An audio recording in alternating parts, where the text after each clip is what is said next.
اللہ نے فرمایا کہ قد افلح المؤمنون، یقیناً وہ مومن کامیاب ہو گئے، الذین هم فی صلاتهم خاشعون، جو اپنی نمازوں میں خشوع اختیار کرتے ہیں، والذین هم عن اللغو معرضون، اور وہ مومن کامیاب ہو گئے جو لغو باتوں سے دور رہتے ہیں۔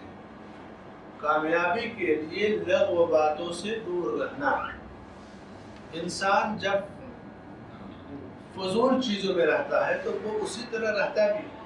اللہ کے رسول صلی اللہ علیہ وسلم فرماتے ہیں کہ اللہ تعالیٰ فرماتے ہیں کہ اے انسان، اے ابن آدم، اگر تو اپنے فارغ وقت کو یا اپنے وقت کو میرے لیے فارغ نہیں کرے گا، تفرغ لعبادتی، یعنی اپنا وقت میری عبادت کے لیے استعمال کر، اگر تو نے ایسا نہیں کیا تو میں تجھے بیکار کاموں میں الجھا دوں گا۔ آج دیکھیے صورتحال کہ انسان کتنے بیکار کاموں میں الجھا ہوا ہے۔ عبادت کے لیے فراغت یا وقت کو عبادت میں لگانا، یہ ایک بوجھ ہو گیا انسانوں کا، اور اپنے وقت کو ضائع کرنا یہ ایک عام سی چیز ہے۔ اور کوئی آدمی یہ نہیں کہے گا میرے پاس وقت نہیں، ہر آدمی کہے گا میرے پاس ٹائم نہیں، وقت نہیں ملتا۔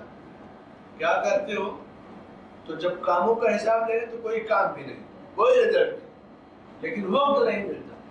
اس لیے کہ جس کو اللہ کی عبادت کے لیے وقت نہیں ملے گا، اللہ بطور عذاب اس کو فضول اور بیکار کاموں میں الجھا دیتا ہے، پھر وہ کوئی کام با مقصد نہیں کر پاتا، کیونکہ جو اصل مقصد ہے اس کو جب نہیں کیا تو پھر وہ کوئی بھی با مقصد کام نہیں کر پاتا۔